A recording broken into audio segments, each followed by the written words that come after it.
వైఎస్ఆర్సీపీ నేతల పిటిషన్పై హైకోర్టులో విచారణ జరిగింది. సజ్జల రామకృష్ణారెడ్డి, లేళ్ల అప్పిరెడ్డి, తలసిల రఘురాం, దేవినేని అవినాష్ పిటిషన్లపై విచారణ జరిపిన న్యాయస్థానం తదుపరి విచారణ ఈ నెల 16కు వాయిదా వేసింది. అప్పటి వరకు ఎలాంటి చర్యలు తీసుకోవద్దని హైకోర్టు ఆదేశించింది. ముందస్తు బెయిల్ కోరుతూ వైఎస్ఆర్సీపీ నేతలు వేసిన పిటిషన్పై ఈ మేరకు ఆదేశాలు జారీ చేసింది హైకోర్టు.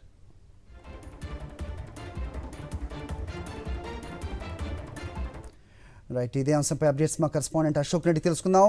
అశోక్, చెప్పండి, నేతలు వేసిన పిటిషన్లపై న్యాయస్థానం విచారణ జరిపి తదుపరి విచారణ 16కు వాయిదా వేసినట్టు చూస్తున్నాం. ఏంటి మీ దగ్గర అడిషనల్ ఇన్పుట్స్?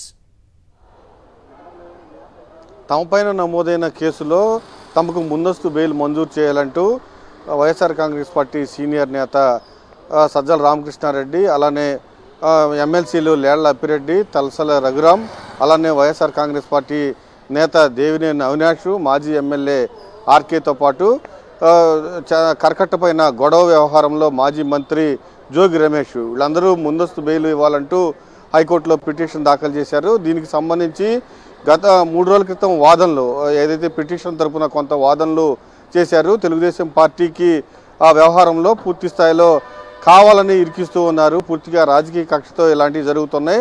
ఖచ్చితంగా కొంతమందికి 41 నోటీస్ ఇచ్చారు, కానీ తమకు మాత్రం 41 నోటీస్ ఇవ్వలేదు. పూర్తిగా ఏదైతే పిటిషనరు ఏదైతే కంప్లైంట్ పెట్టారో అతనికి గాయాలు కూడా, తీవ్రమైన గాయాలు కూడా కాలేదు. దానికి సంబంధించి మెడికల్ రిపోర్ట్ కూడా చాలా స్పష్టంగా అర్థమవుతుంది.